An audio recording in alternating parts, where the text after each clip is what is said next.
Good evening, everybody. Welcome. Um, Happy uh, Sunday evening. And yeah, I finished reading Bob Woodward's book, The Rage. Later on, I barely finished it because it kind of became boring and repetitious. Uh, I'm glad I finished reading it. Yeah, it was quite boring near the end.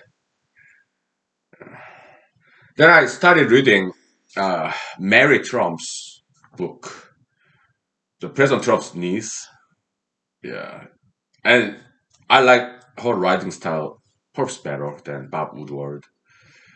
Uh, there's some maybe because she's female writer, right, and very good writer actually. Okay, I just read her prologue to her book.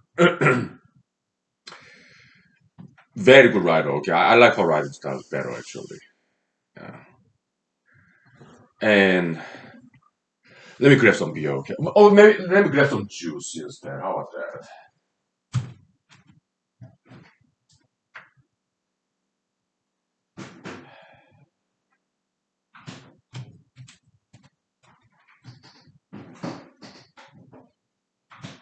Yeah, I'm gonna drink V8. I love V8 original. It's so healthy.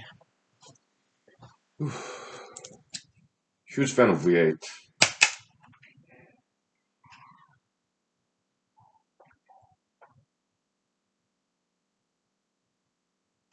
Mm, the original.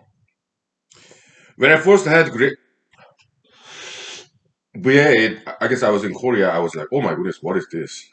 I didn't like it at all. But now that I'm older, I'm more like health conscious. I love it. Yeah. Anyway, vegetable juice is fantastic. So Miss Mary Trump, she's a clinical psychologist, and so in psychology they have this definition of mental disorders, right? I cannot say that with straight face because they are man-made concepts. They are not the truth. Okay, those psychological disorders, mental illness, it's all artificial man-made concept. They are not the truth. They are just opinions by some psychiatrists, psychologists. Okay, they are not absolute truths. No, far from it. Okay, but it's funny that some psychologists, psychiatrists, including Miss Mary Trump, diagnosed President Trump with all these mental disorders. It's just so funny. I did mention that in the paper I'm writing. Okay, not Mary Trump directly, but in general. Yeah, there's some consensus among psychologists that President Trump is mentally ill. It's hilarious. Okay, but as you know, uh, psychologists, psychiatrists, they change their definitions based on politics, ideological dominance of the day. Like LGBT used to be categorized as what gender, I mean, yeah, gender identification disorder or something like that, but no longer so. Why? Because LGBT became very popular ideology. So they changed the definition. Oh no, LGBT, you are not mentally ill. Not anymore. So yeah, as you can see from that example alone, the mental disorder definition, they are not accurate. Okay, in my opinion.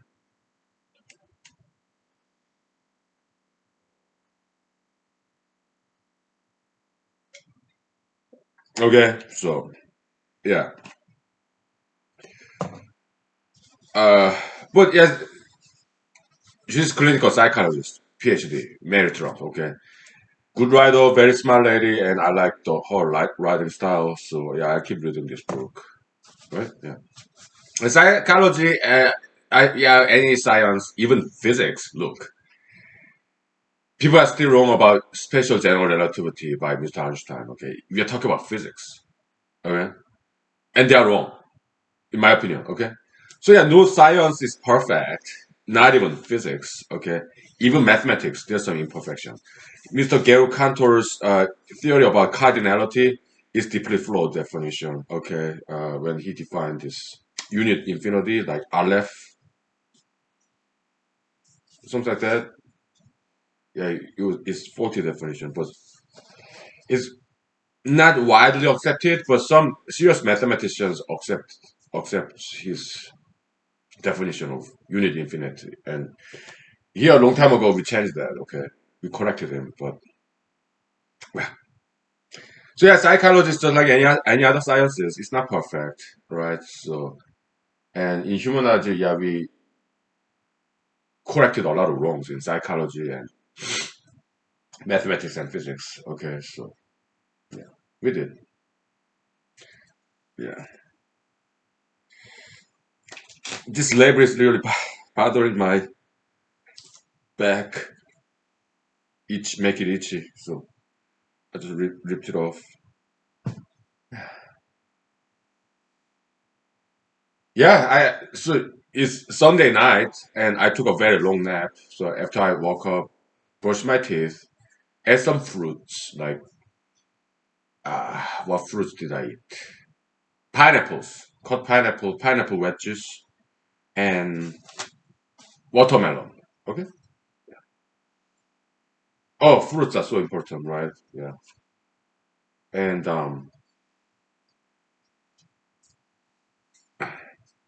excuse me. Yeah. Really? What is this? Now it's off. Okay, good. Huh?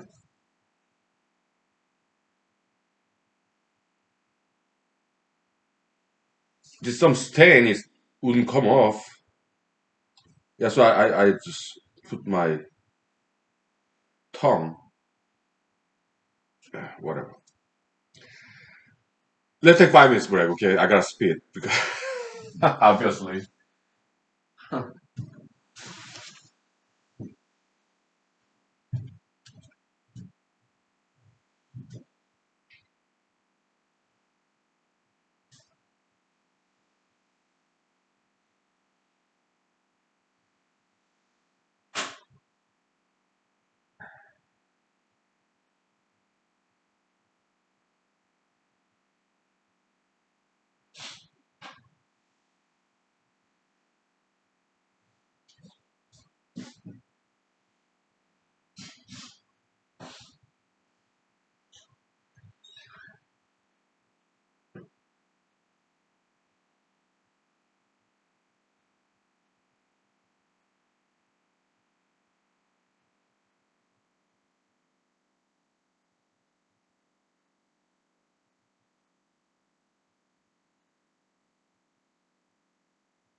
Okay. Yeah, she's good writer. I really like her writing style. Mary Trump. Okay, so oh boy, Trump family, very interesting family, right? Yeah, yeah, it's hilarious. Yeah, so Mary Trump,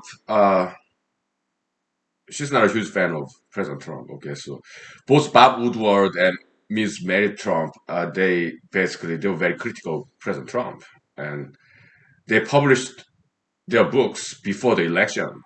November 2020 election, several months before. Okay, so I guess their goal was to unseat President Trump. Uh, I don't think they are particular fans of Biden, Mr. Biden. It's just that they in their minds, President Trump should not be reelected. So it's more like anti-Trump campaign, it seems. Okay. And they succeeded.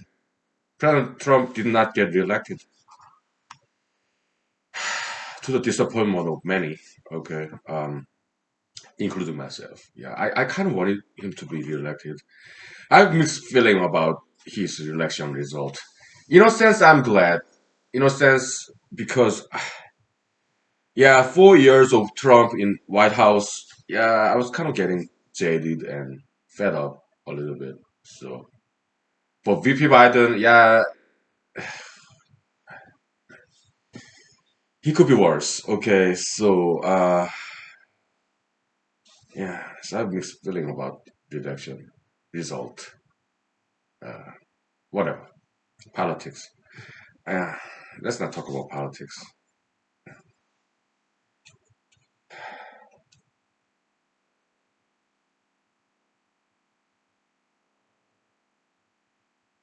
Mm. Oh, it's good.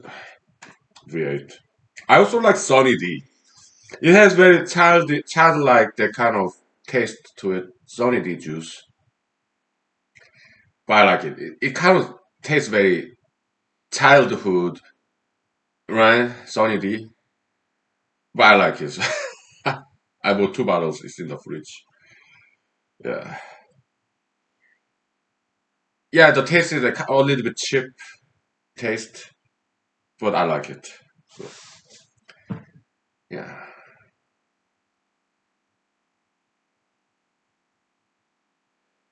yeah. I'm not sleepy. I overslept during the day, and I didn't run. I didn't write. I just read those books, and we can read some more Bible, I guess. It's still Sunday, and Bible. Yeah, sure.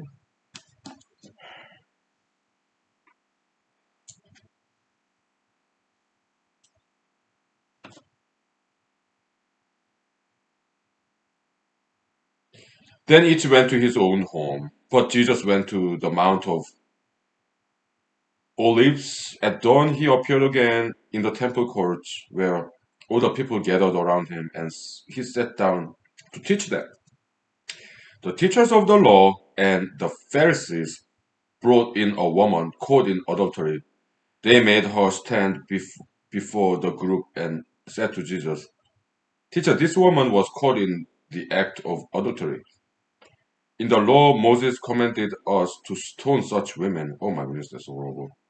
Now, what do you say? And they were using this question as a trap in order to have a basis for accusing him. But Jesus bent down and started to write on the ground with his finger. When they kept on questioning him, he straightened up and said to them, If any one of you is without sin, let him be the first to throw a stone at her. Again, he stooped down and wrote on the ground. I, at this, those who heard began to go away one at a time. The older one first, until only Jesus was left with the woman still standing there. Jesus straightened up and asked the woman, Where are they? Has no one condemned you? No one, sir, she said. Then neither do I condemn you, Jesus declared. Go now and live your life of sin. Okay. Yeah. So, like Mr. Trump, okay, yeah, he committed a lot of sins, adultery, the, what, before, couple of, I guess, right before the election in 2016. Yeah, he got caught red-handed with this tape. He talked about grabbing women's reproductive organs and back in the days. Was bragging about it, right? Yeah. But so metaphysically, people threw stone at him, and but he still got elected. That's kind of miracle, right? There's strange things happen in America. Even after that, he got elected in 2016. Okay. So President Trump was like, "What this woman called in adultery." People throwing stone at him, metaphysically speaking. Okay, yeah, all the criticism and in the media, right? But he survived, which is really strange, right? Yeah. They say, yeah, only in America this kind of thing can happen. After that kind of revelation of President Trump bragging about grabbing females' reproductive organs, he got elected 2016, which is very miraculous, really. They say only in America this kind of thing can happen, right? Probably. Yeah. Strange things happen in America. Yeah.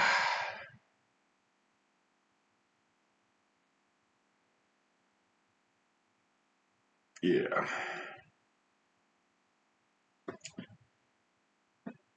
It'll be interesting to see what President Trump will do after he got out of office next year. Well, next month, January. Yeah, it'll be very interesting if he make this news organization, Trump Media, Trump News Channel, whatever, right? It'll be interesting if he does that. He said he would rerun in 2024, but I don't think so. I don't think he will run, actually. Okay. Even if he does, probably he will not get Republican Party support. Okay. So because he failed in this election, I mean, in 4 years, would not likely that he get Republican support. I doubt it. Then who would be candidate in 2024 for Republican Party? I would love to be, but would I be able to be famous before then? For 4 years. Well, I keep writing. In year 22, yeah, I run for United States Senate. Hmm? Will I get elected? Well, more, there's no way to tell, but because we don't know what's going to happen in 2 years, right? In 2 years, yeah, I will have written 20 more papers.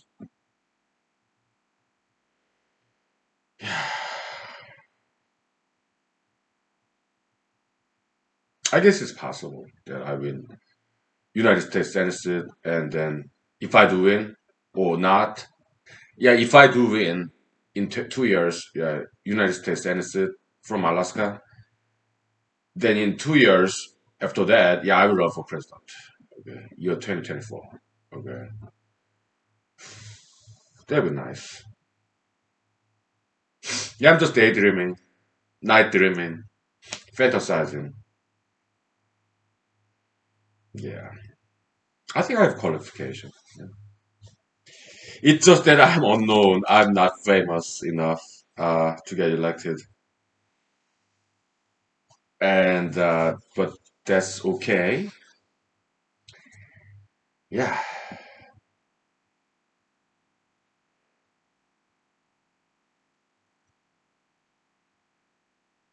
yeah. It's the Cinderella dream, right? Cinderella dream. Um, yeah. Okay. Yeah. Okay, we'll take 5 minutes break. Okay, and maybe I'll tell some stories.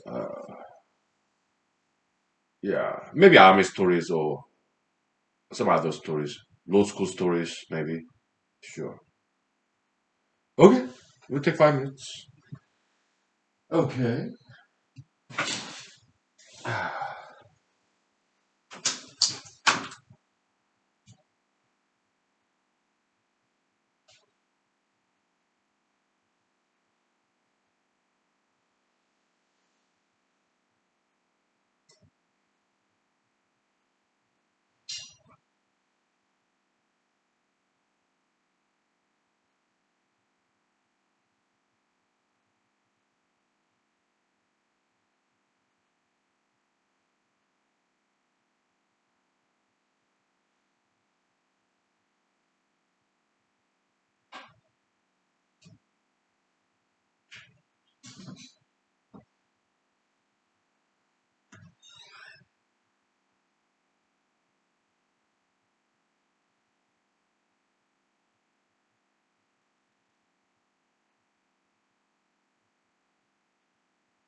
All right. So, in the paper, yeah, chapter six. If you don't mind, let me talk. Let's talk a little bit about the paper. Yeah. Still working on chapter six about BLM, and the next thing I'm gonna write probably tomorrow will be about solution to this violence, crimes in African American community. Okay, so yeah, the inheritance of poverty, inheritance of crime, that kind of environment. Some African American communities suffer from that. Okay, so and we should come up with solution. We acknowledge BLM, bring that issue to light. Yeah, we'll address that. So that's what's left in this paper. After that, probably I'll wrap it up and publish it. Okay, so in a week or so. Yeah, it's been dragging too long. Okay, give me 1 second. Yeah, bathroom real quick.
Okay.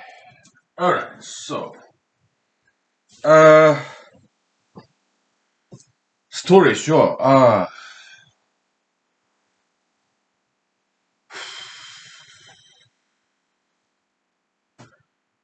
Um, how about some V series? Okay, that I watched earlier. Yeah, I don't know. Story. Yeah, somehow I'm not quite in the mood of storytelling. I don't know what to say, what to do. 'Cause I'm not sleepy. Should I just keep go back to bed and keep reading some more book? Uh, I don't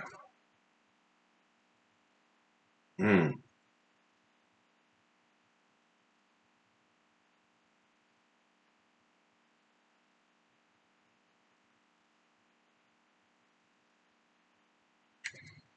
Well,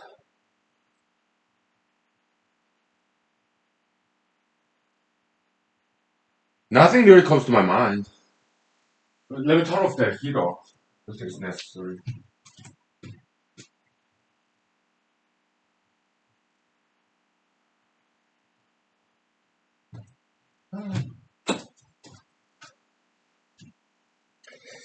Let's see.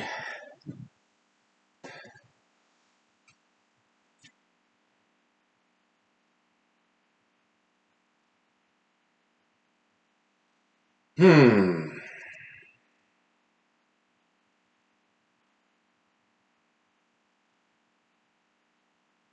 Let me turn off that fan in the bathroom.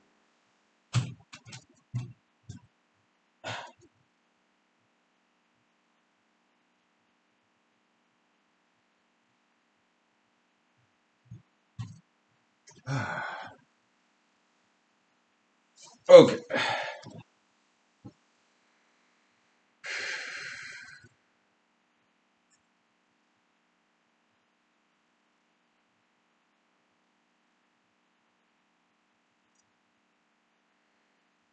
Money. Okay. So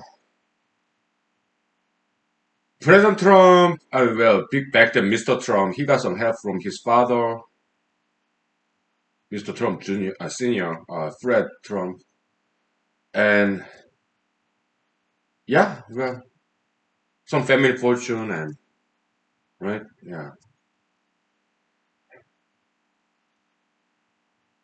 Oh yeah, I have to talk about right about reparation. Right, reparation. Okay, reparation concept. Yeah, there's some problem with the reparation concept because uh,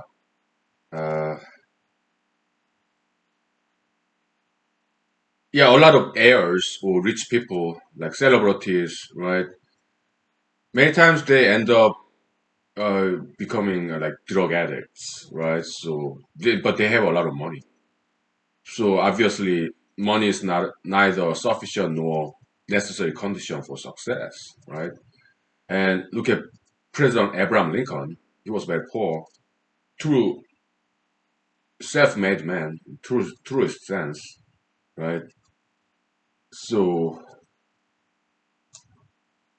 yeah, so that's why I don't think reparation will work for African American community.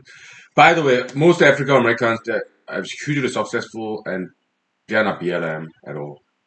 They have nothing to complain. Why? Because they are successful, right? So African Americans and but some BLM activists talk about reparation, like give white people's money to black people, basically. Well, the thing is, not every white Caucasian Americans have ancestors who used to be slave owners, right? And when it comes to slavery, the thing is, okay, yeah, white people brought Africans to America, right? Back in the days as slaves, and they did exploit labor of African Americans back in the days due to slavery, right? But the thing is this, okay, so so-called slaves back in the days, 1600s, 1700s, even some part of 1800s before the Civil War. But African Americans, so-called slaves, They could be seen. One way to think about it is they were minimum wage owners. Okay, so they worked in like cotton fields, in plantation in some southern states, right? But they were provided with food and shelter and clothing. Okay, that's basically minimum wage workers. Okay, and yeah, there's some, but okay, involuntary labor. Well, every labor is involuntary. But what was bad with slavery was that their freedom was restricted. Okay, um, it's not like they could apply to another. They can quit their job and apply to another job. They were not able to do so. Okay, so there's some cost of freedom there, right? Yeah. But when it comes to money, yeah, you can convert and evaluate freedom in terms of money. Yeah, like hypothetical market formation. How would you pay for freedom? How much would you pay for freedom? Right? So yeah, there's some we can understand some reparation concept. Okay, so deprivation of freedom. So you have to pay for the freedom, and when it comes to money, yeah, you can evaluate freedom, price of freedom. Okay, how much would you pay for freedom? Right? Yeah, yeah. But when it comes to American citizenship, though, so back in the days, white people brought Africans to America against their wills, right? But the future generations of these Africans who came from Africa to America involuntarily, their descendants were handed down free American citizenships. Okay, and we can evaluate, put some dollar figure, some price on American citizenship. How much would a person pay for American citizenship? Okay, so we have to see all different sides of this situation. Okay, yeah, there's some lost freedom African Americans back in the days as slaves. Okay, I would rather use the term indentured servants. Okay, because slave is too strong a word. It distracts us. It causes some distraction. All right, because it's emotionally loaded concept, slavery. Okay, I would rather use the term indentured servants. Okay, which was very, which was the norm back in the days in anywhere in the world. I did talk about that, wrote about that. Okay, uh, and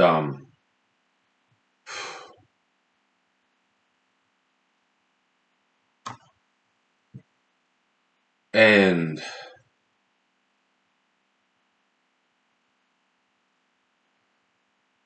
yeah, bonded servitude. Okay, indentured servants. So the thing is this. Okay, this indentured servitude, bonded serfdom. It was ubiquitous back in the days. Okay, so it has nothing to do with race. It just happened that way in America.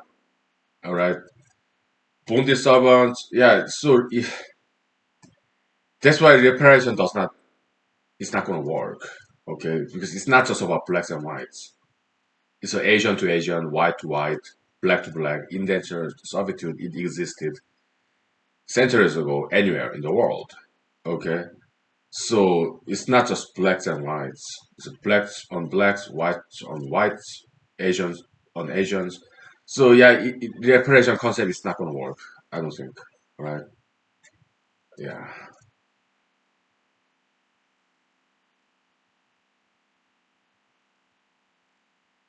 Yeah.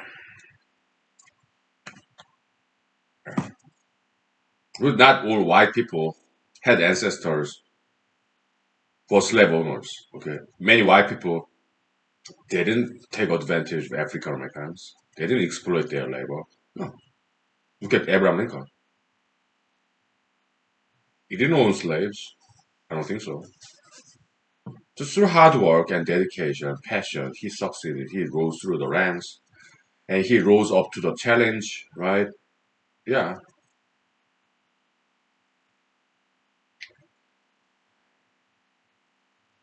President Trump, well, yeah, he got some benefit from his father, but he also worked very hard, and yeah, he took advantage of bankruptcy law, and but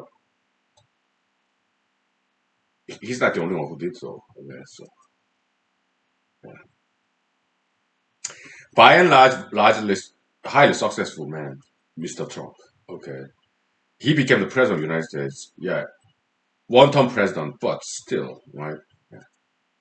Reality talk show, all these buildings he developed, right? Very successful man. He didn't own any slaves. Okay, so, yeah, but BLM brought good issues. Yeah, we have to solve this problem, and we kind of already did. Okay, in humanology series, yeah, it's about education. That's it. Discipline, education. Yeah, all I gotta do is write it down tomorrow, next couple of days, and then publish it. That's all I can do. Why? I'm not the president. I'm not president elect. Though I ran, I did run for president. Didn't work. I kept trying. I do what I can do. So yeah. Okay, we'll take 5 minutes. Okay, this computer is being overheated.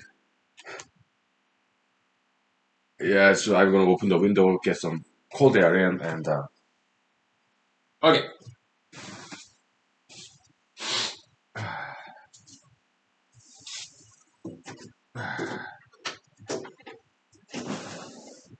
okay,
okay.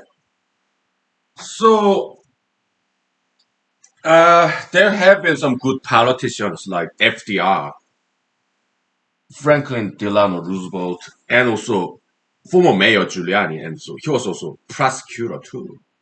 He made a big difference in New York City, Manhattan. Okay, yeah, good mayor.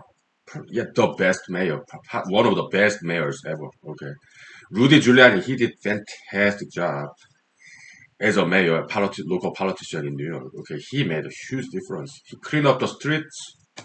no more homeless people, homeless camps, and also he got rid of all the New York gangsters, right? Yeah, as a prosecutor, as a mayor, he did fantastic job. And FDR, three-term president, the only in American history. Okay, yeah, World War II and all that stuff. Yeah, Great Depression, whatever. Okay, he did fantastic job.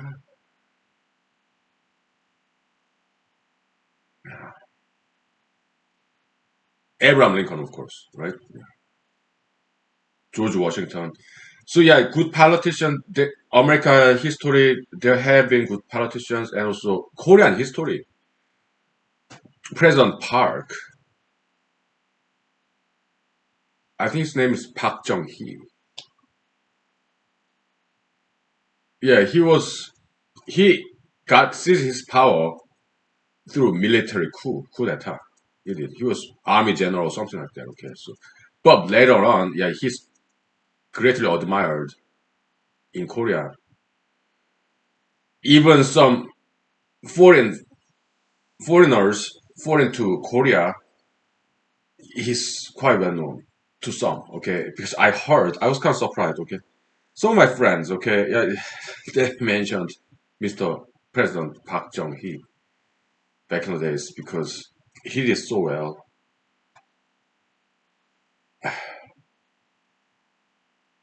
Probably in 1960s, I think, or 50s. Okay, after Korea got freed from Japanese colonization. Okay, so Mr. Park, General Park Jong Hee, Mr. Park, General Park, yeah, he became president, of South Korea. Okay, so and he did fantastic job. Okay, so reconstruction. Okay, post Korean War reconstruction. He did very good job. Okay, so but he was kind of dictatorial, but he's greatly admired. Okay, so yeah, there's some good ones.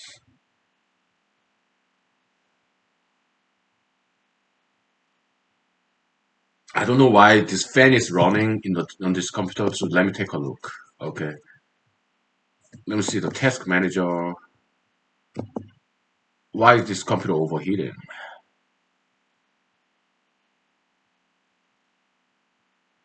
Disk, memory, CPU, they're all fine. I think it's just temperature. Okay. But this fan running, this sound noise is kind of annoying. Is there any background process running, something like that?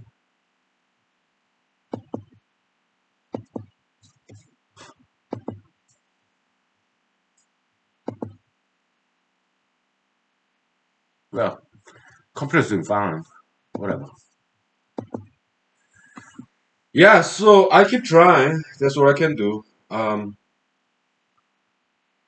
Election loss, yeah,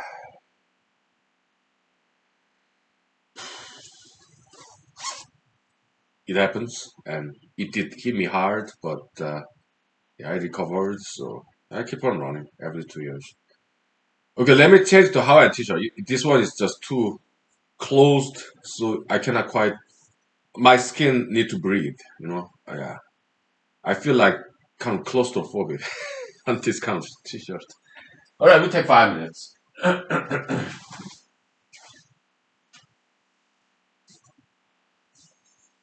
Sure.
Okay, so let me drink a little. Yeah, I've been detoxed enough.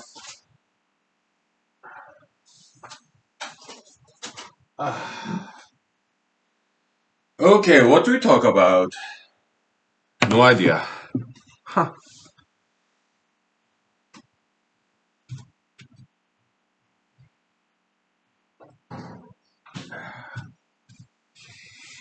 Yeah, so it's important that strong and smart people become go to politics and so that they make difference in the world. It's very important, and this is dilemma, right? Yeah, time we have time to for study, figure out solutions, and at the same time campaign. I campaigned pretty hard actually. I did. My goodness, same mistake again. I'm supposed to put vodka in there, not whiskey. Whatever. It will wear out over time. So yeah, yeah. So I realized the life lesson I learned from failed election campaign 4 months ago. It's that yeah, I'm smart in my opinion, and also I think I'm decent looker and I'm entertaining, but it wasn't enough to get elected. Okay,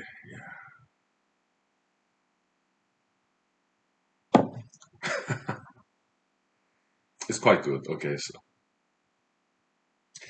so to campus, but I'm kind of idealist. I don't want to use money too much. I used my own money, but yeah, I'm kind of idealist. I don't think politics should run by money. Um, so let me get some Tums. Ooh, strong, strong.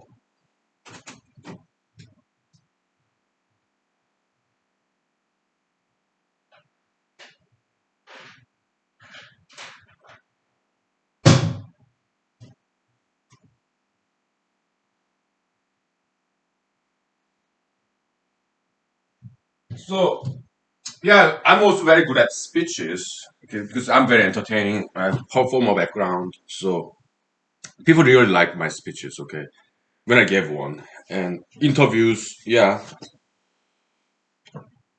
So I keep trying. So because my lack of fame, yeah, over time I can compensate for my lack of fame. Maybe name recognition saying, yeah, maybe I gradually get more and more known as time goes by, as I keep running, keep writing papers. Okay, so when is it going to happen? When I would ever get elected?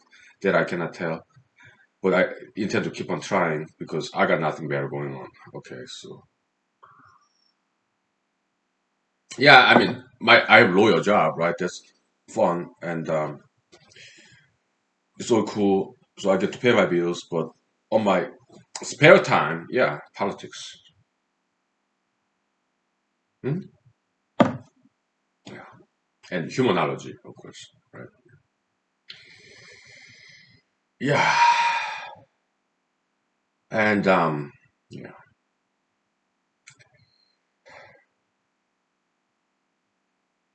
I think I should start a chapter seven. Chapter seven in this paper. Yeah, it's about putting things together, solution. Maybe. The chapter six has been too long. Okay, so probably yeah.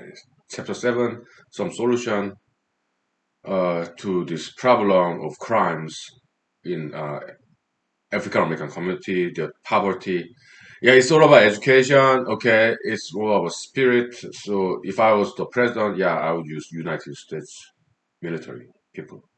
Okay, to go visit Peace Corps, U.S. military, mentorship, spending time with them. Yeah, to exercise together and right, clean up the streets. Hmm? Yeah, because otherwise, U.S. military personnel they are doing nothing. I know why. I was there. We're just sitting there doing nothing, okay? Unless we are at war with some foreign countries, okay? So yeah, they need to change, okay? So all the suicide going on in U.S. Army bases, okay, is because they are bored, okay? They'll be my diagnosis, okay? We need to get them to work. Something very constructive, right? Peace Corps to poverty-stricken neighborhoods, regardless of race. Okay, so because most African Americans, they are silent majority. Okay, they are not BLM. They are hardworking people. They have no complaints. Okay, they're successful people. But yes, there are some so-called ghettos or like President Trump's called like inner cities. There's the problem and we solve it. Okay, so at least in theory, this paper. Yeah, there is chapter 7. Okay, solution.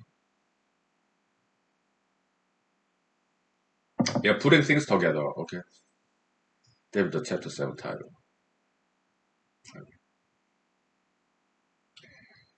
Yeah, we do what we can to save the world. Right? Yeah. We do what we can. The little that we have, right? Pencil and paper.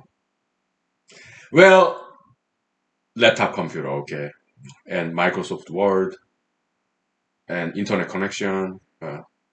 That's enough. It's like David versus Goliath, right? Yeah, all David had, he didn't have a sword. He just had these pebbles, some rocks, stones, and in his pocket, and this sling, right? Projectile. Then he defeated Goliath, right? So Goliath fell. Maybe he didn't quite die from that, but he was stunned. He fell to the ground, and David took Goliath's sword and beheaded him. That's how it was back then. Okay, war. Oh boy, so unnecessary, right? Yeah. Whatever. The rest is history. Yeah, and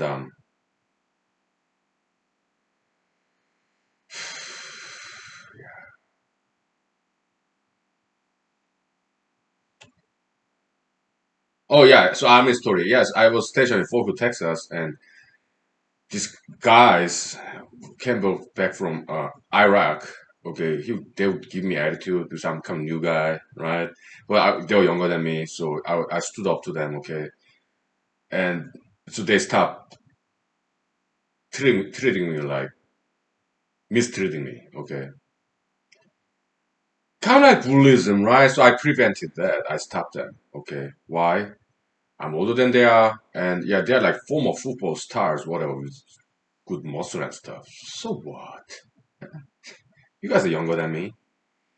And yeah, by then, yeah, I was like 31. They were like in their 20s, mid 20s, late 20s, whatever. Okay.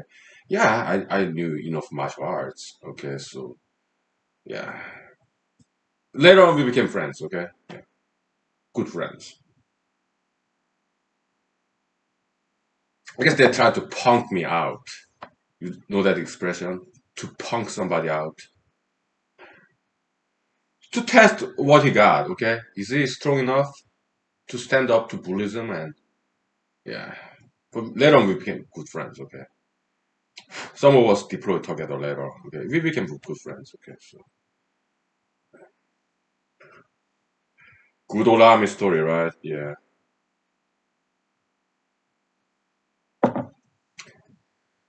And later on, I went to University of Michigan Law School, Ann Arbor. Okay, and then yeah, it was like summer class, like summer starter. Okay, there's program. So I got out of the U.S. Army a couple of months earlier. Okay, because U.S. Army had that program where if your school starts and yeah, you can get out of army a couple of months earlier. So I got that, and it was not easy to get that. Okay, but I got support from my sergeants and also officers. Okay, so yeah, they let there was this army program, okay, to get out of army about 3 4 months earlier to go to school. Okay, army have that program. Okay, so very good program. So I don't. It's like some early release kind of program. Yeah, so I got out of the army about 3 4 months earlier than the scheduled full 4 years. Okay, because army had that program. Okay, so yeah, I chose summer starter program in not medicine but Ann Arbor, Michigan Law School. Okay, uh, summer starter. So because they offered me. Okay. Yeah, we started not in the fall semester, but during the summer semester. So I got in, and then during the summer I have birthday. So um, so I had birthday party in law school. Maybe I tell you about that. You take 5 minutes break, okay? And some vocal rest. So, yeah, sure. Law school story. Hmm. Okay, we will do that. I don't do this.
Yeah, so interestingly enough, I'm in Alaska, right?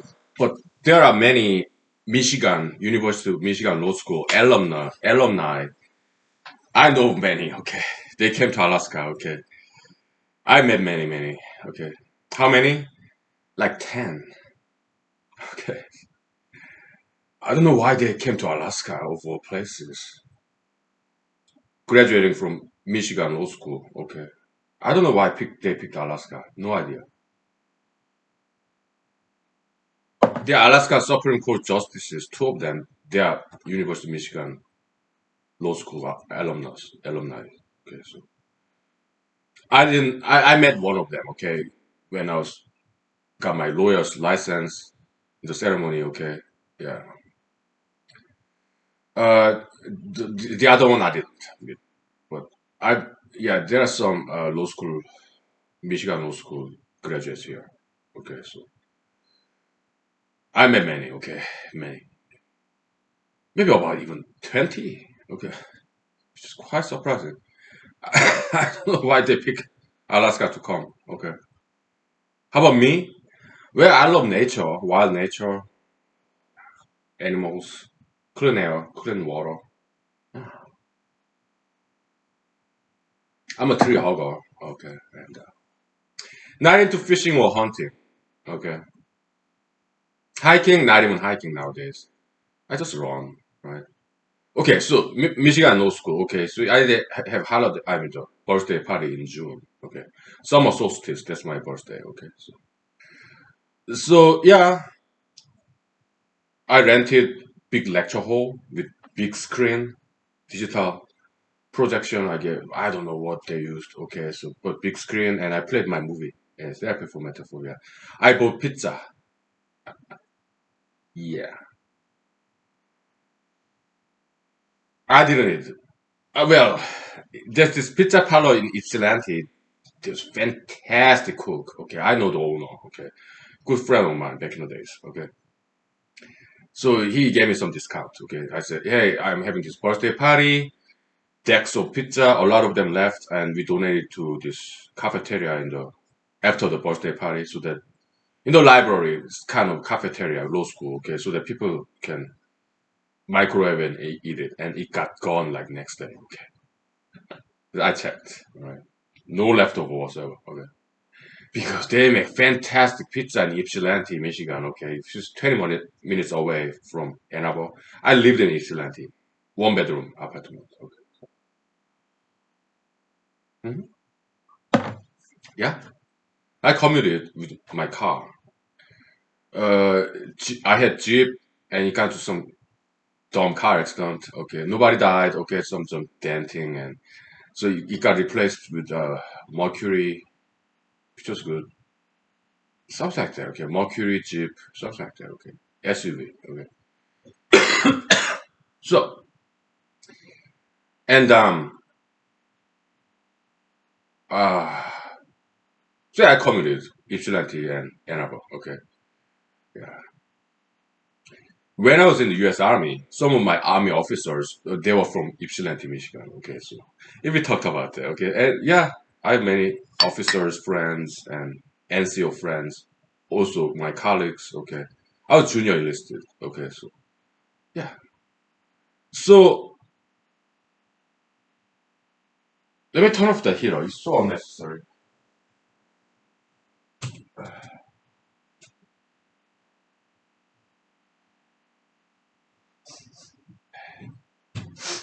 Yeah, during the birthday party, they started collecting money. I didn't ask for it, but they wanted to help me out by, buying all this pizza and Coke, water. Okay, they wanted to help me out. So, at first I said thank you, but no thank you. But they insisted, so I took their money. What did I do with that money? I donated back to law school. Yeah, like kind of like scholarship fund. Okay, so that money go back to the students. Yeah, and then yeah, the movie started and it's like 17 minutes long, hour and 10 minutes, right? So therapy for metaphor. It's on YouTube, okay? Yeah, they liked it. And yeah, before that, yeah, I gave a speech. What did I say? I gave my background, okay, biography. Yeah, I was in the US Army. Before that, yeah, computer programmer. And, I was in Cornell, dropped out after 2 years. Blah, blah, blah, okay? So before that, I was, yeah, in Madison, Wisconsin, majoring in computer science. Before that, South Korea. Okay, yeah, I was before that I was born in Ithaca, New York. Okay, blah blah. And then yeah, I'm happy to be born. I'm glad that I was born because of wonderful people like you. Okay, they liked it. Okay, yeah, I know how to do that stuff. Speech because I perform a background. Okay, yeah, I like being in the spotlight, highlight, limelight, center of attention. I enjoy that stuff. Okay, some people don't, but I happen to be this attention seeker. Yeah, I enjoy attention. Showmanship. So they watched my movie kindly and generously, and they liked it. And then the party was over. So Yeah, collected leftover pizza. They helped me out. Okay, and transferring to the cafeteria law school. Okay, so that they can eat the leftover. Okay, so I didn't get to eat it. Okay, but because I've been to that pizza parlor in Ypsilanti many times before. Oh, fantastic pizza. Okay, so yeah, there's no need for me to eat. I just drink water. No alcohol. Why? It was in law school auditorium, big lecture hall, right? So no alcohol. Okay. I think I asked. They said no. Okay. Yeah, they let me use it. They didn't ask me to pay them. Okay, because I'm a student there. Okay. My tuition all fully 100% paid off with post 9/11 GI Bill. Okay. And yellow ribbon program to pay the difference. State tuition, out of state tuition, that kind of. And also I got Dean scholarship too. Okay. So they are very generous. Okay. Because I'm combat veteran. Okay. US Army combat veteran. So they are very, very generous. Okay. So I got full benefit.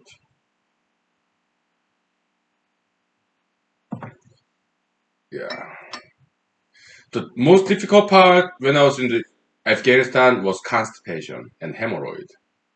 I even cried because it was so painful. But after we came back from Afghanistan to Fort Hood, Texas, everything healed up. Okay, let me change my pen. We'll take 5 minutes break, okay? And I continue some more stories, okay? Yeah, it's too hot. I changed the short pants.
So during the deployment in Afghanistan, okay, some soldiers get some kind of injury or illness, okay, and sometimes yeah, they are allowed to terminate the deployment and go back to America, the main base in America, Fort Hood, Texas, okay.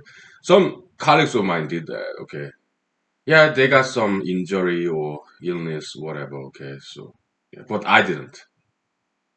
I stayed on, okay. I weathered through that constipation. Oh my goodness, it was extremely difficult.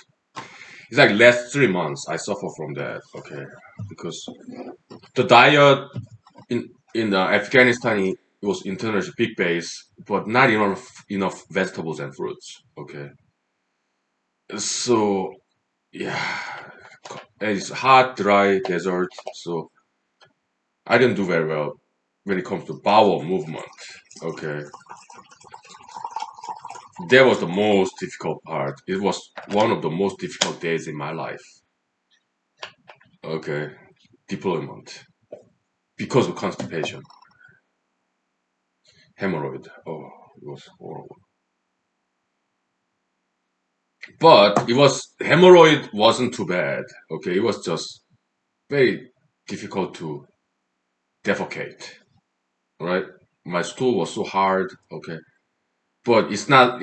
Yeah, I heard worse case of hemorrhoid, like the lower bowel getting out of anal opening.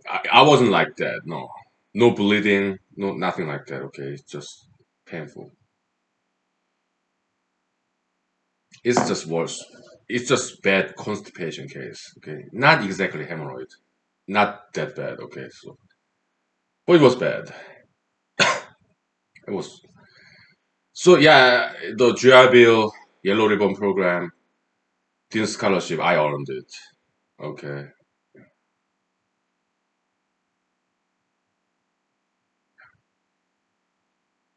so yeah, I'm debt free. I don't have any student debt. Undergrad, Madison, Wisconsin. Okay, yeah, I got some scholarship, federal Pell Grant under President George W. Bush Jr. So I like him. Okay, yeah, Pell Grant. He kind of expanded that. Okay, so and also got uh some support from my parents too. Okay, and my siblings as well. Right. Yeah. So I don't have any debt, student debt. Okay. Am I privileged? Yeah, yeah, sure. It's combination between privilege and my hard work. So yeah, I got through schools. And, whereas in Cornell, PhD program in computational biology. Okay. Yeah, it was fully supported by scholarship. They call it fellowship, right?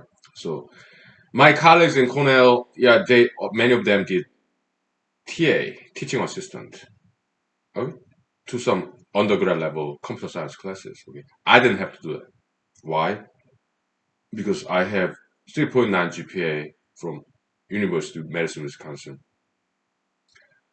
and I my GRE graduate record exam perfect 100% score. Yeah, almost. They're both verbal, which is English, and quantitative, which is mathematics. Yeah, I got 100% there. But writing essay, I got 5.5 out of 6 because I ran out of time. I did not finish the very last sentence. Okay, so I don't that 100%. Okay, so, yeah, so I got fellowship. Okay, so yeah, I was research assistant RA. Okay, so yeah. Which is more relaxing than TA, teaching assistant. Okay, so yeah, and I did very well initially. Okay, qualify exam, there are five. Okay, just artificial intelligence, numerical analysis, and the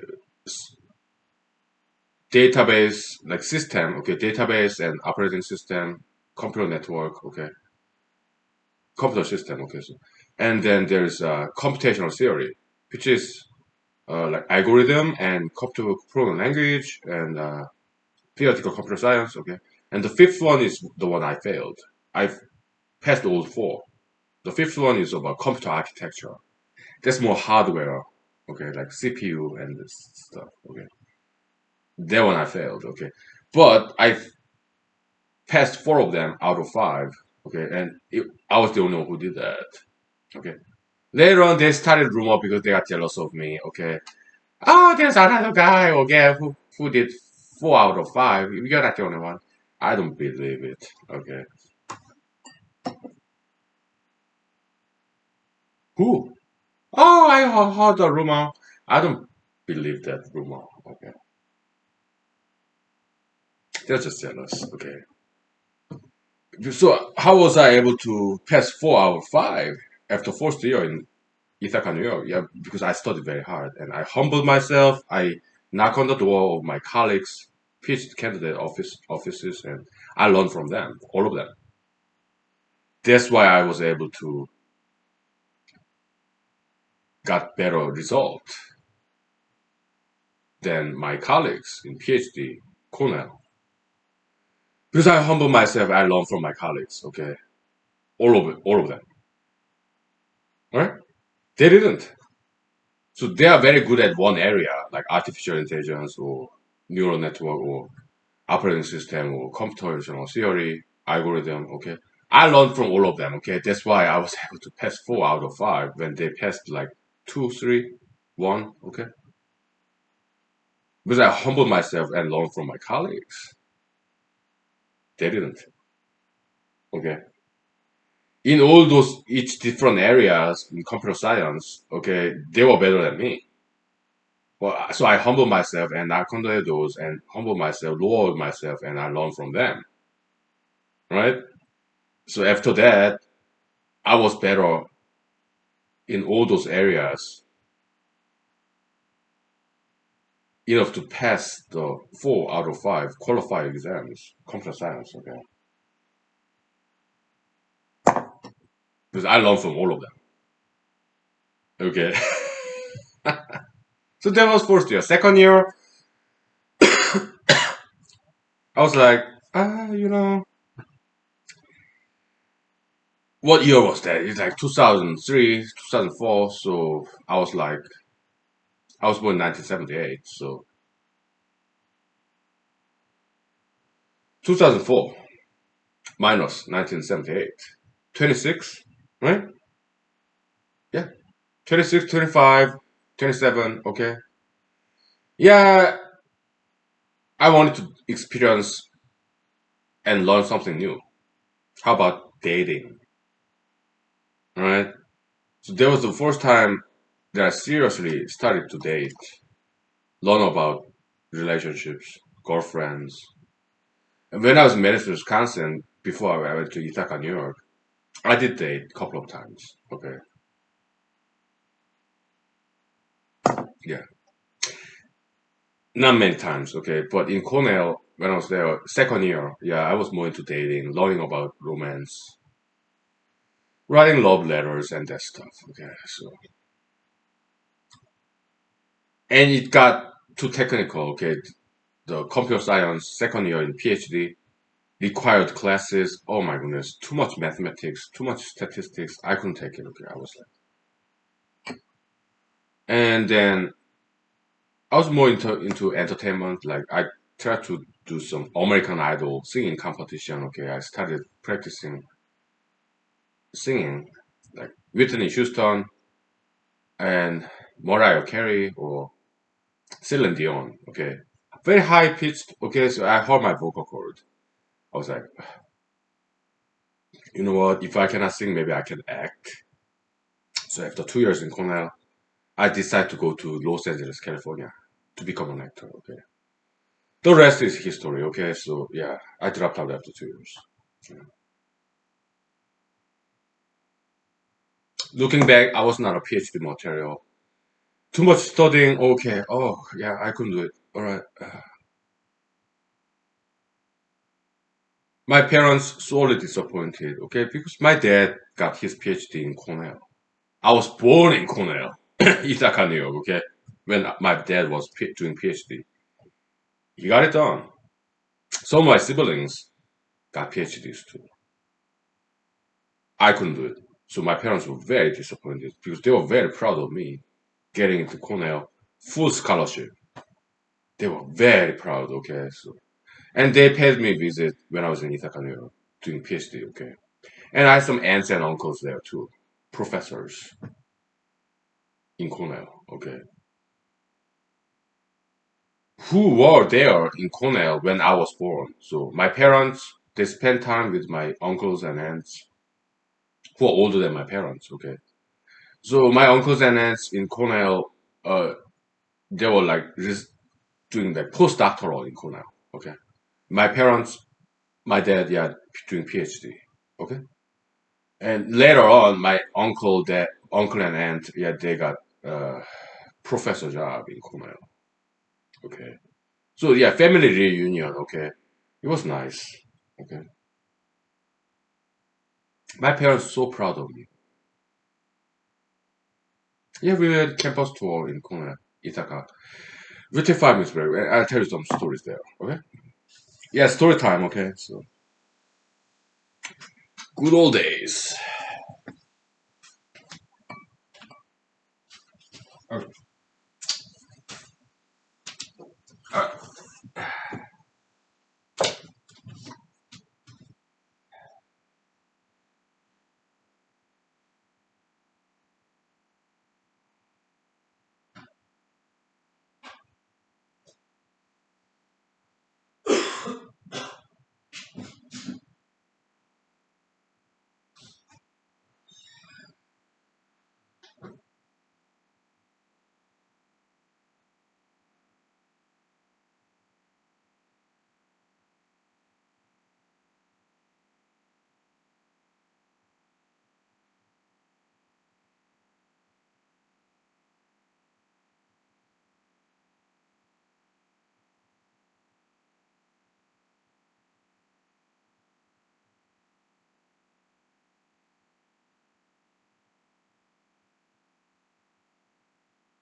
So okay, I graduated from Madison, Wisconsin University. Computer science degree, 3.9 GPA. It's not like summa cum laude or anything like that. But yeah, distinguished GPA. So I got this red scarf, okay, during the graduation ceremony, okay. Yeah, they had us stand up so that other students can upload for us, and I was like, oh, thank you. Yeah, took some pictures, okay, and then went to Cornell, Ithaca, New York, where I was born, right? So because I got accepted with scholarship, okay, so yeah, and they had us. There was like campus tour, right? Orientation, because I did apply to other schools too, and I did got accepted. Some other schools who accepted me: computational biology, computer science department, University of Pennsylvania, okay, and Cornell, and some others. I don't recall some other schools, okay, but University of Pennsylvania, Cornell accepted me, okay. So there's some campus tour, right? Yeah, we stayed in. They gave us hotel stay, okay. Something in Cornell University, they are very famous for this hotel administration school, okay. So they have nice hotel called Stettler or something like that, okay. Very nice hotel, okay. So I stayed there, campus visit, right. So later on, yeah, I picked Cornell. And University of Pennsylvania, great, but Cornell, yeah, my dad went there. I was born there, so how can I choose some other school? Okay. UPenn grad school, okay, grad program, okay. So I picked Cornell, okay. So yeah, I believe, right? And then some summer semester, I guess, yeah, my parents and siblings came visit me, and we spent time together, campus tour. And my dad was like, "Oh yeah, I remember that building. I used to work there when I was doing PhD, like 35 years. I mean, so I was year 2004, right? So I was like 26. Oh yeah, 26 years ago, I was there. Yeah, I remember that building. Because PhD candidates, we get office, group office. In an office, multiple PhD candidates, PhD students, okay, working for a professor. Okay, so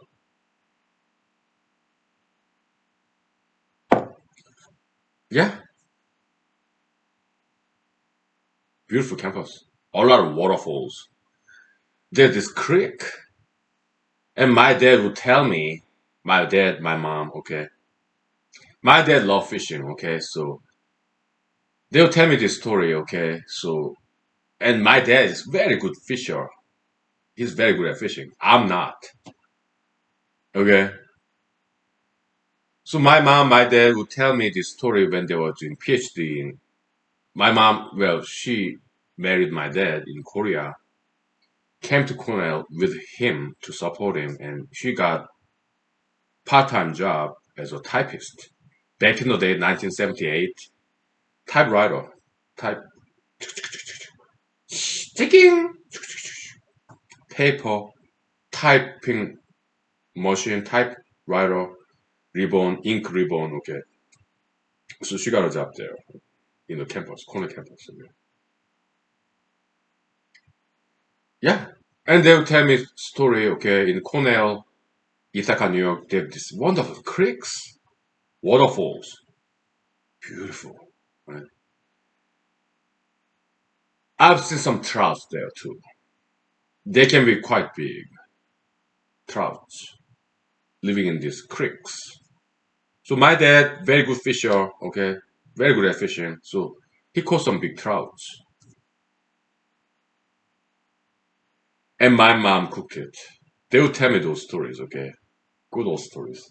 1970s in Ithaca, New York, Cornell campus. All right. And I was in Cornell, just like my father did, and I bought this paper, not paperback, but leather bound kind of hard cover, his dissertation. And I gave it to my dad as a gift. Yeah, I'm kind of continuing this tradition, Cornell PhD, okay, and this is the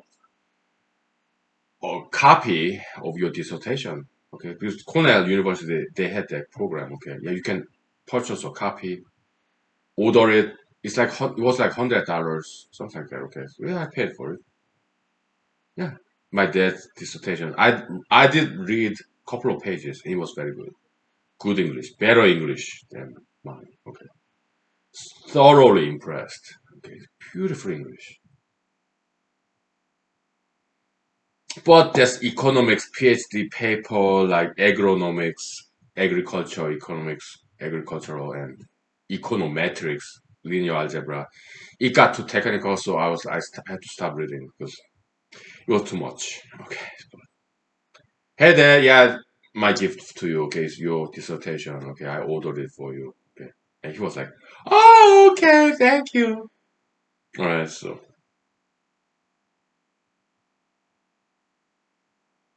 yeah, he's a very good writer. Okay, so my mom would say, "Hey, son, if you are a good writer, you got it from your father." Oh, mommy, yeah, I think so, yeah. Because my dad also, he also write, he's professor emeritus, quasi-retired in Seoul, South Korea, in some university, okay? Good one, okay, so top 10, okay, in South Korea. I looked it up, okay, yeah, it's top 10, okay, so, he's a professor emeritus, back in the days, tenured, full-time, tenured professor, okay, so, economics, right? His emphasis, creativity. Okay, I like that. Okay, I have read some of the essays that he wrote in Korean. Good writer. Okay,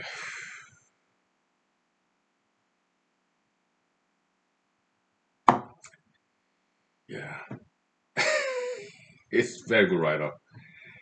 Yeah, I'm very proud of my parents. Okay, is it a privilege? Yes, yes, yes. I didn't choose my parents. Mr. Jesus said to his disciples, "Hey guys, I didn't choose you." And he said, "Hey guys, my 12 disciples, you didn't choose me, I chose you." Okay. I mean, I did not choose my parents. Did they choose me? Not exactly. Why? They, they didn't know it was boy or girl. I have some siblings. I have some sisters, brothers. Okay. Yeah, but yeah, it's to get pregnant, to get married, to have a baby. It's a rolling the dice. You don't know how this baby would turn out to be. Okay. But me and my siblings and me, we turn out just fine. Okay. So,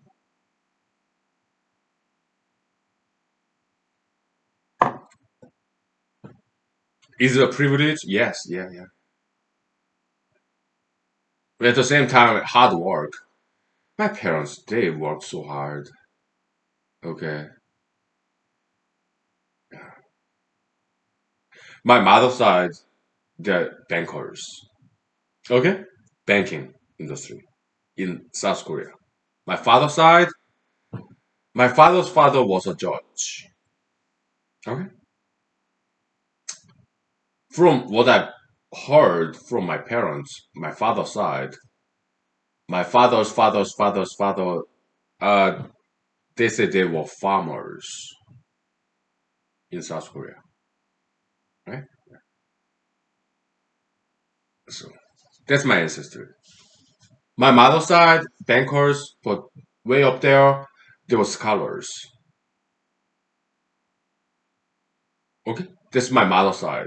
Okay, my mother's grandfather, my mother's father, mother's grandfather. Okay, yeah, they were banking family. Way up there, they were scholars, scientists, linguists. Right? My father's side, way up there, my grandfather, paternal grandfather, my father's father, judge, lawyer, judge. Okay. Before him, farmers. Before that, Joseon Dynasty, prince. Yeah, Lee Dynasty. Okay, way back, like 500 years ago. Okay, then how come some of my ancestors became farmers? I tell you after 5 minutes. Okay, so huh? Yeah, it was way 500 years ago. Yeah, they were like princes in Joseon Dynasty, Lee Dynasty. Okay, my family name. Okay. Then how did some of them become farmers? I tell you that story later. Okay. So give me 5 minutes. Okay. Vocal rest. All right. Yeah, I know some Korean history. Okay. Very intriguing. Yeah. All right.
Okay. So I asked my dad, okay, so what's this story, family story, okay? So I mean, our remote ancestors, like I'm 19th descendant of a prince of Joseon dynasty, the last dynasty in Korea. Be- Back then, 500 years ago, okay, no, North and South Korea is just one country. Okay, Joseon dynasty. Okay. I'm 19th descendant of Mr. something like Yangyang-daegun. Okay, something like that. So he was prince. Okay, of the king of Joseon dynasty. Okay, he was fourth son. I told you about this story before. Okay, so yeah. So how come some of our ancestors became farmers, not prince in some palace? And my dad would told me some Korean history. Yeah, some of them politics. Okay, they went to exile to the country region as opposed to in Seoul, the capital city. Okay. Yeah, some of them political battle. Okay, some went to exile, political exile. All right, and they became farmers. Okay, okay, okay. That makes sense. Yeah, politics is ruthless, right? Yeah, some political exile, asylum case, right? So some of my ancestors got booted out of the capital city, like Seoul, palace, right? And they went to exile in some country region down south, okay, in Korean Peninsula, okay. Yeah, that was the story. Okay, so yeah, I have that in me. I guess it's kind of runs through family, in my blood, some gene, political asylum, ideological refuge case. I came to Alaska, okay, for that same reason, right? Back in 2015, when I graduated from Michigan Law School, during President Barack Obama era, okay, President Barack Obama did pay us visit in Ann Arbor, Michigan, to give a speech. I did not attend that, okay, because I'm conservative. I was, okay, I still am, and but yeah, it was nice for him to visit Ann Arbor, Michigan. Okay, many of my colleagues attended that speech event. President Barack Obama. Okay, so even Justice Ginsburg paid visit to Ann Arbor, Michigan Law School. Okay, when I was there. Okay, I did not attend because she's liberalistic. Kind of, I didn't. But it was nice of her to pay visitors. Okay, yeah.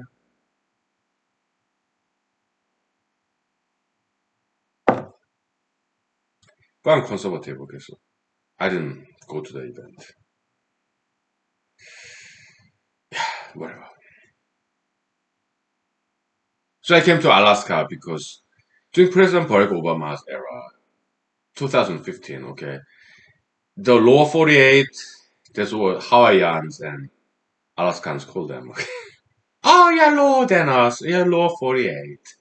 Hawaii, Alaska, we do our own thing, okay? So it's separate independent nation, kind of. We take pride on that, okay? So, yeah, low for a gang, too liberalistic, left-leaning, way too Democratic Party, okay? So, me, I came to Alaska. My friends, they were asking me, why Alaska? Oh, well, I didn't tell them, okay? I just said, hunting, fishing, nature, clean air, clean water, freedom. But I was more like ideological refuge. Okay. Obergefell versus whatever this pro LGBT Supreme Court decision, Justice Kennedy. I was like, oh my goodness, I cannot take this. Okay, so yeah, let's just get away, run away from all this left leaning politics. Okay, yeah, let's leave. Okay, yeah, the rest is history. Okay, so that was like 5 years ago. Okay. And I was not the only one who came to Alaska for the same reason. Many Alaskans came to Alaska to get away from it all. Yeah, I watched these documentaries, Alaskan Boondock Saints, who live off the land, okay? Yeah, Mr. Highmore and the same ilk. I met some of them, okay? Because I've been living in Alaska for 5 years, okay? Yeah, I met some Boondock Saints, a couple, okay? Yeah, some documentaries, they say, yeah, the world they cannot change, okay? What do you do? You run away from it. You go to the wild nature like Alaska, okay? So romantic. I'm just one of them, okay?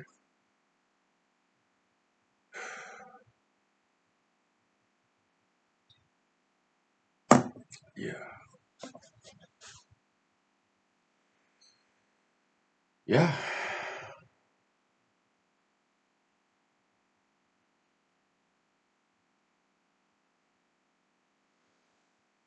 So Alaska natives, okay? Alaska natives, yeah, they're fantastic. There's this tribe called Ida. Oh, Tlingit, Tlingit. I don't know why they pronounce T with K. Tlingit, okay? They pronounce it Tlingit. I don't know why. Whatever. They do their own thing, I guess. Whatever. So Ida tribe in Canadian side, Kawaku. Okay, beautiful language. Okay, Aida tribe. Yeah, they have very distinctive style of this art, painting, sculpture, this totem or pole. Okay, very beautiful, very unique, original, authentic. Halfway between Alaska, America, and Canada. Okay, like British Columbia. Okay, so there's this island archipelago like Ida, Kauai.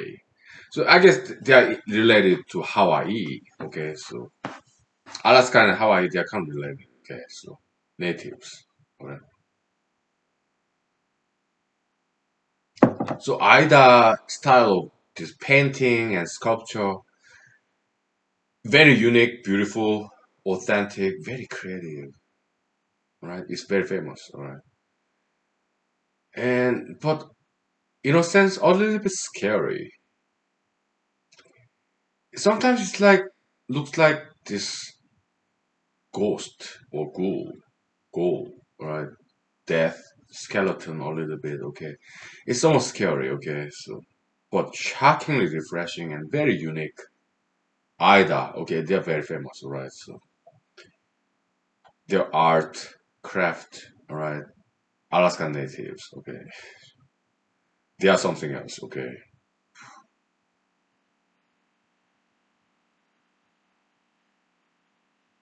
Strong people, right? Beautiful language, okay? I don't know any native language, okay? Alaskan native language. Because they are so unique and different. I cannot possibly learn those languages because it's too difficult. So different. Okay. Yeah.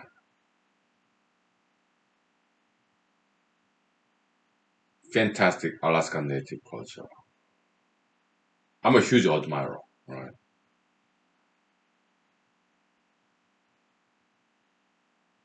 Yeah.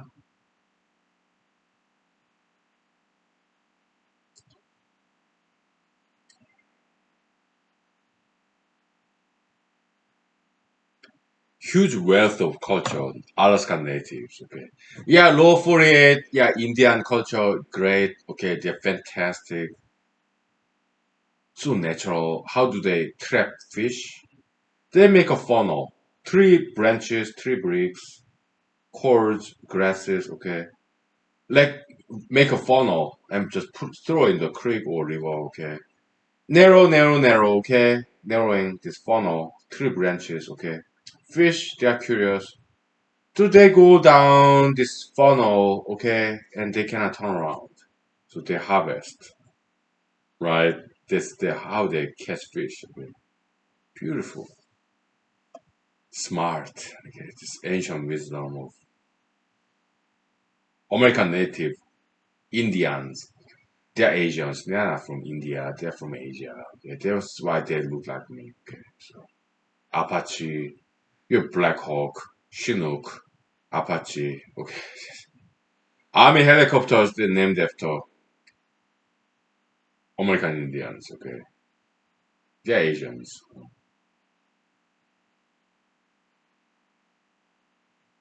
They kind of look like me. Okay, so I'm Asian. Very smart people. We'll take 5 minutes. Okay. So, yeah, some appreciation of natives in America. Okay, in Alaska. Right. Yeah. We'll take 5 minutes. Right. Okay.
Okay, we're back. So yeah, I'm in Alaska. Okay, I don't know about you. Okay. Where are you? Are you in Alaska or some other countries or Korea? Out some other state? I don't know where you are. Okay, so yeah, welcome to Alaska. Okay, so let's continue with this narrative, this fiction you're writing orally, oral tradition. Okay, yeah, monolith, Utah monolith. Okay, beautiful structure, artwork, sculpture. So they got rid of it. Okay, California monolith or Romanian monolith, they got rid of it. Okay, because why? I guess they got bored. Cabin fever case, COVID-19 cabin fever case. Okay, Utah monolith. Yeah, it's been there for 5 years. Nobody saw it before. When they saw it, they destroyed it. Okay. So yeah, in analogy, in this fiction, okay, maybe this humanary series or all the papers I'm writing, maybe get will get discovered like 5 years later, 10 years later. Okay, they may destroy it. Why?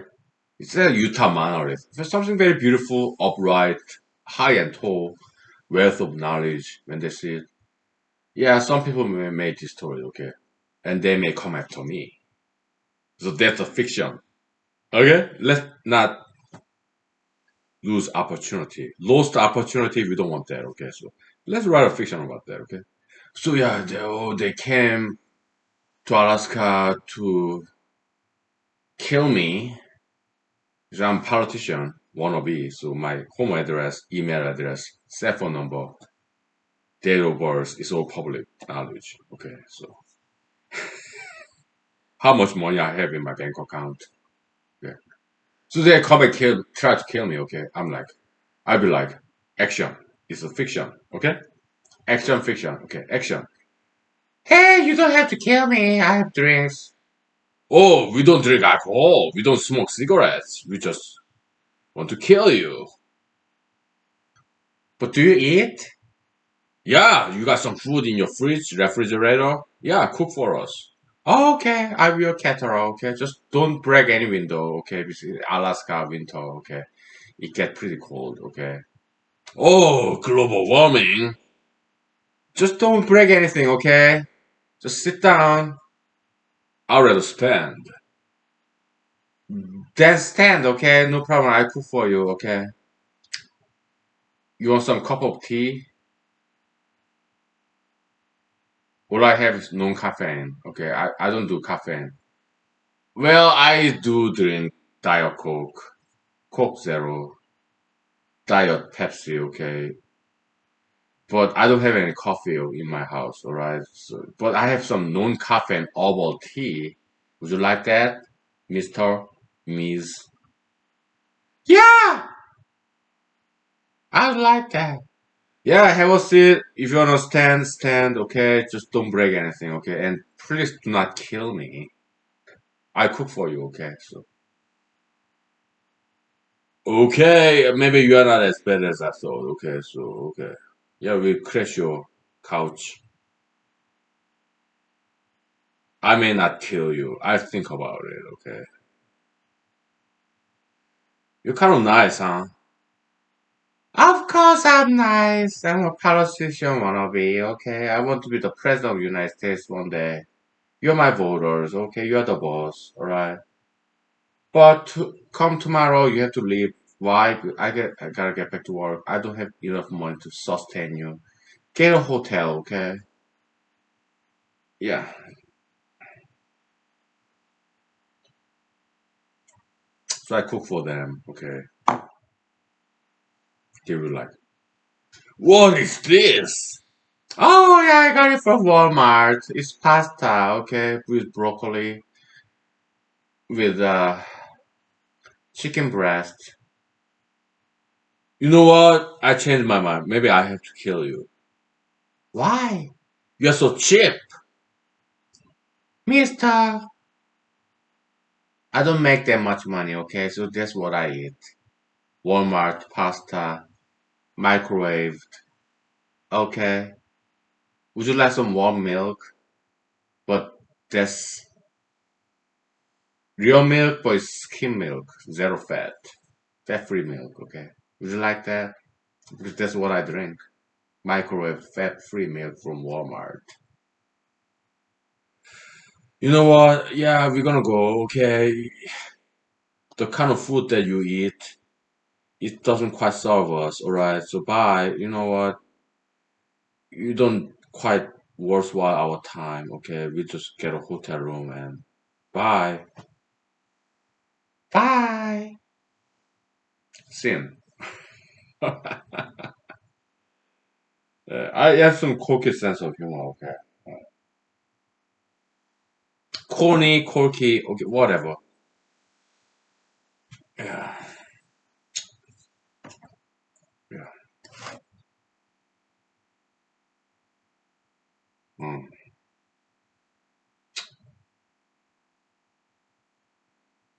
But I don't think people will come try to kill me. Why? Because people want to be entertained, right?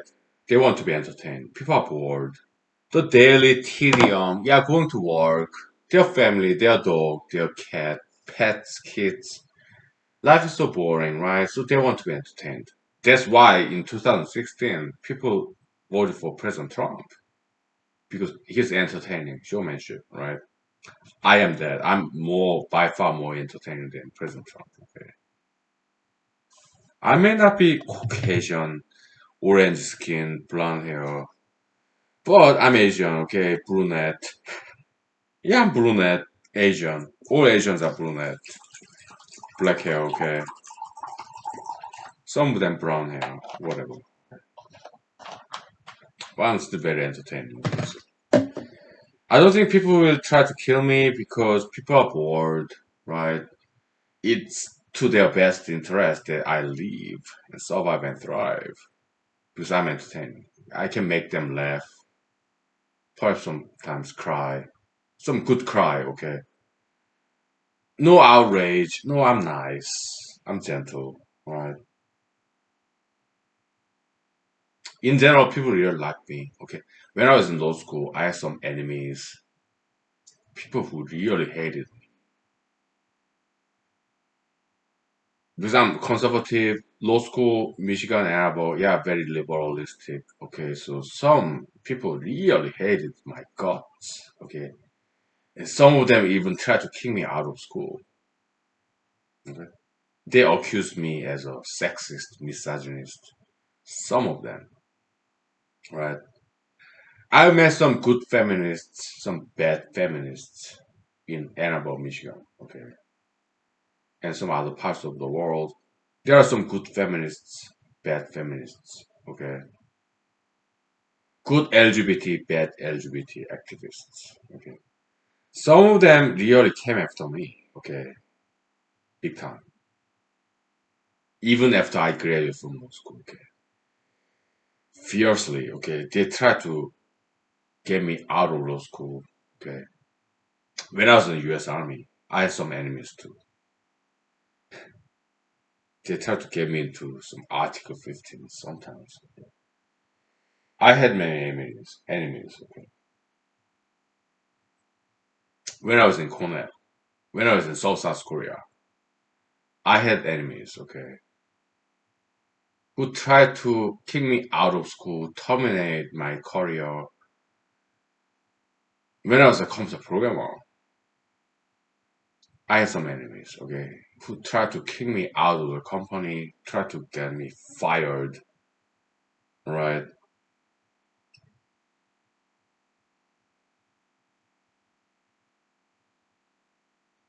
I had some enemies in my past.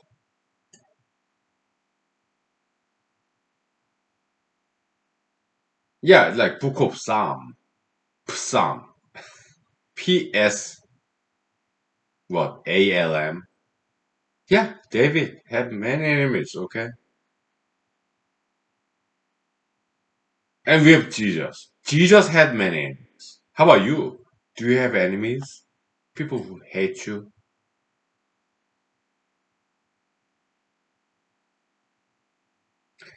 yeah, people who want to destroy you, terminate your employment.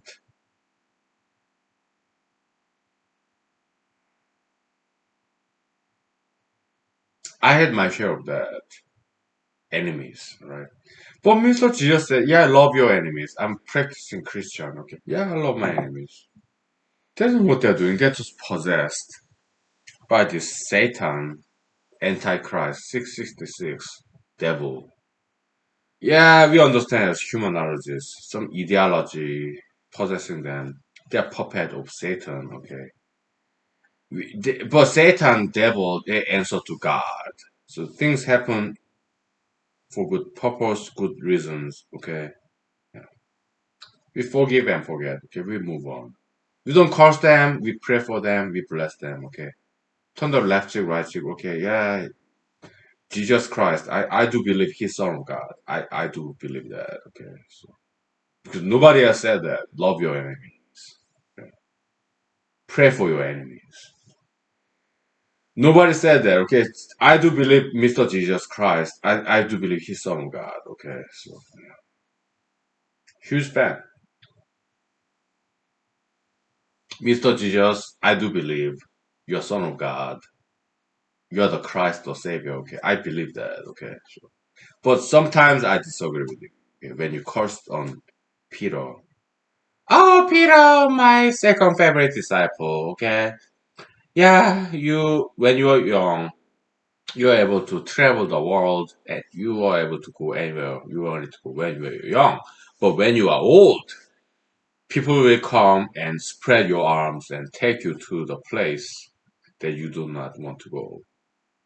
I'm like, Mr. Jesus, why did you have to say that? There's something very horrible thing to say to your second favorite disciple.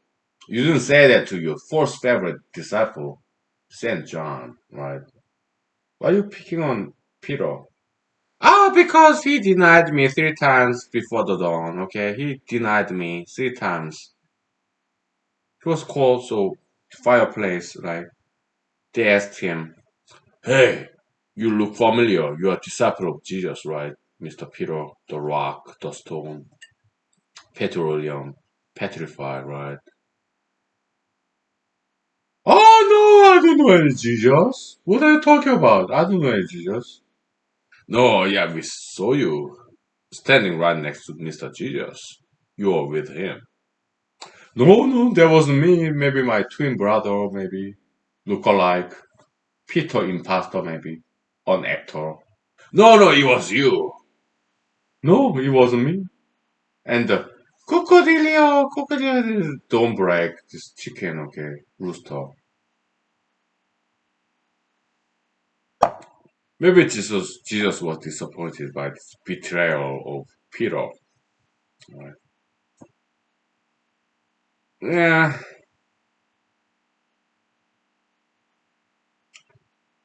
maybe.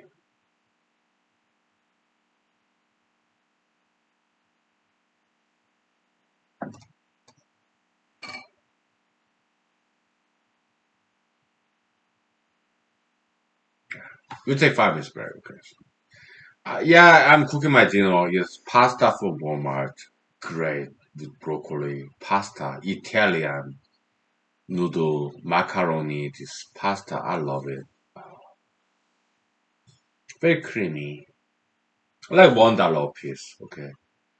That's what I'm gonna have. Some with Thailand, Vietnamese fish sauce. Chinese hot sauce. Ooh, I would love that. Okay. We'll take 5 minutes, okay? And we'll keep talking like for 10, 15 more minutes and we'll wrap it up for the night. Okay. Alright. We'll take 5 minutes. Alright.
All right.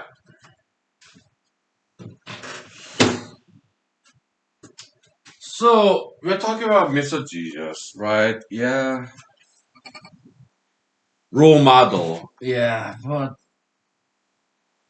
he died on a cross, okay? He could have escaped because he knew what was coming to him, okay?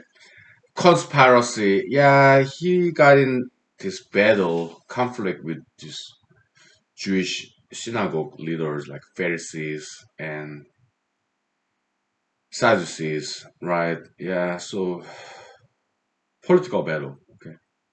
It's a marketplace. Market price, market competition of religion, right? He tried to establish this brand new religion, Christianity.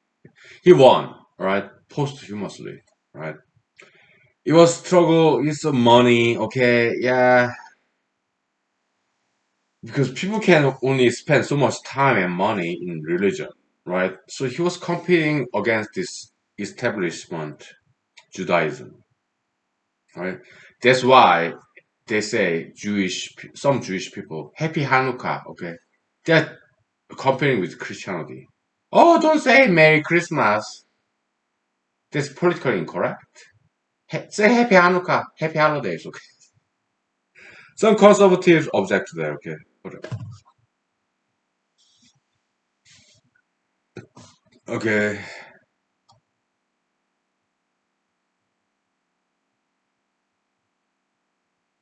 Oh, it's politically incorrect to say Merry Christmas. No, not everybody is Christian, okay?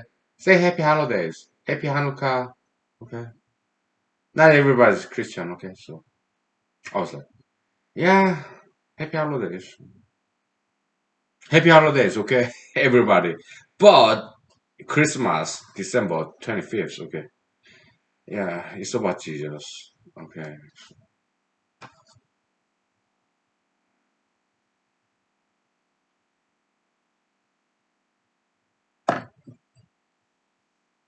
Yeah.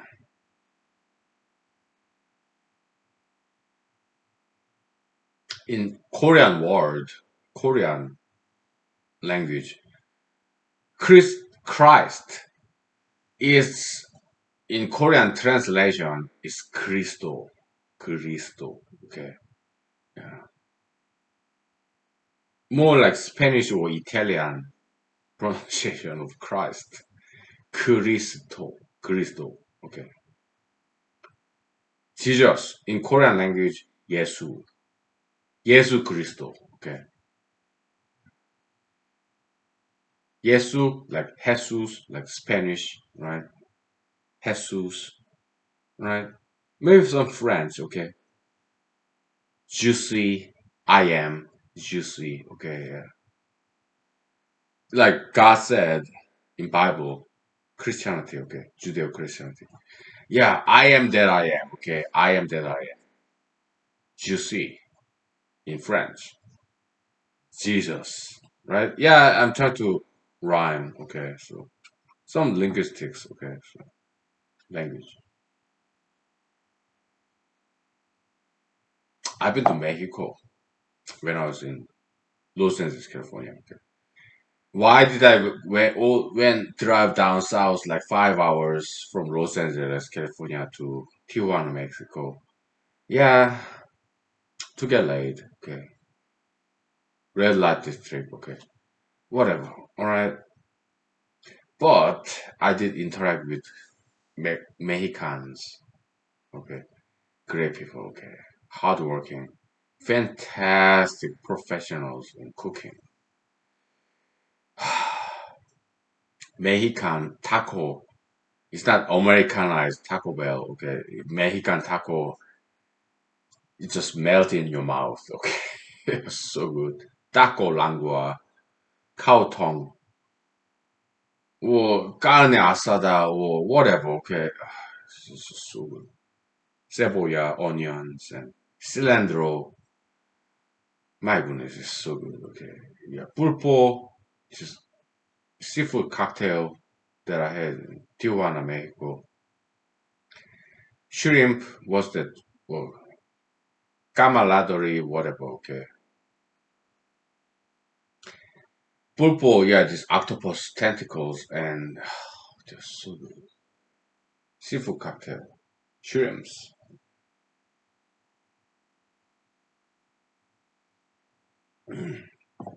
calamari, whatever. Okay, squid. Okay, so good. And this fresh cut, this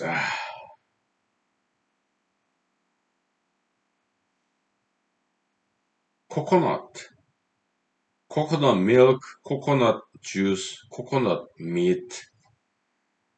Oh my goodness, it's just so good. Okay, it's taste of heaven.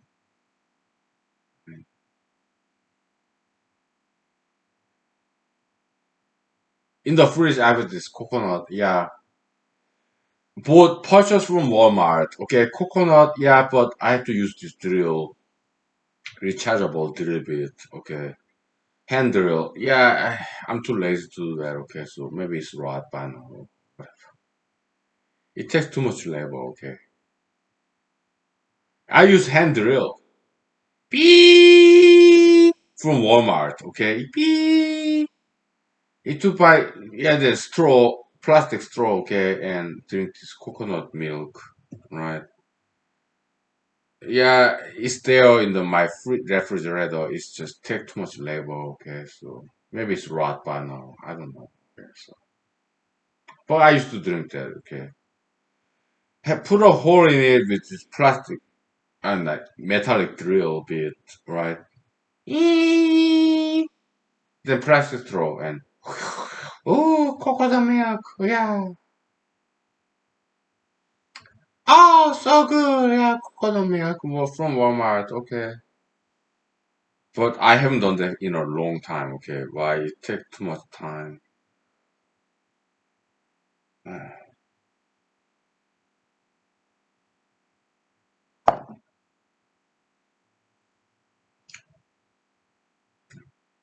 Almond joy. Yeah, you have this coconut meat, very white, and dark chocolate with almond brown, white, black, brown. Almond joy. Okay, huge fan. American candies. Nowadays I cannot do that. I'm old. Right. Back in the days, yeah, mound, dark chocolate. You have coconut meat. Okay, so good. Okay, Snickers, peanuts, right? Butterfingers, caramel, right? Oh, so good. American candies, huge fan. Yeah.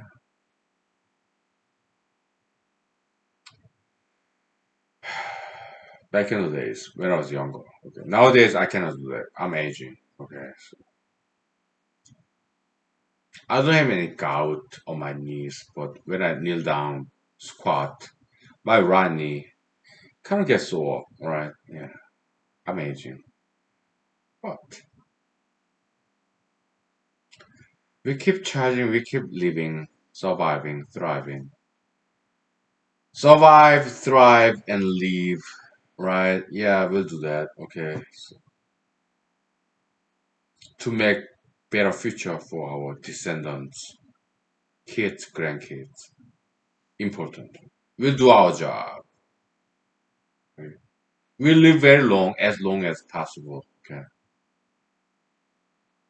To make brighter future for the future generation, kids, grandkids. Very beautiful people, all different races. Right? Yeah, we'll do our job. Okay. All right. Thank you. Good night. Bye. Thank you.